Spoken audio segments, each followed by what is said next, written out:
Hey guys, Justin Schwirtz with the Schwirtz team, and today we got the tip of how to run this baby, the garage door opener.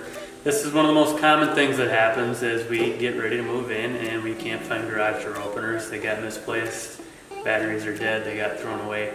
So when our new people are moving in, it's not uncommon here that we basically got to order a new one of these. We'll go to the hardware store, we'll pick up one of these, and then how do we program this?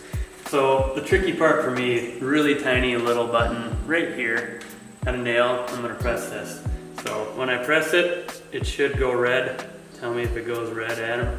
You're good. All right, so now we're red. So that's sending the code. We're gonna do the learn button up here, which is ours is red. So let's go ahead and we got that. Because it's red, we're gonna hit this 3 times. So 1, 2, 3. That's a really good sign.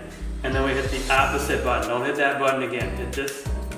That should lock it in. So if we did it right and I hit this button, it should open. I might go crazy if it doesn't. So that's how we do it. It's fairly simple. Not every one of them is going to be the same. And there's a lot of different variations. We'll go ahead and we'll type in keywords on what this particular model is.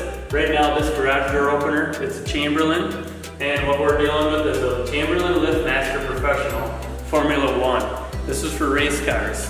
So if you've got a race car, this is probably your garage door opener, and it's got the red button. Tap it 3 times, lock it in, you should be good to go.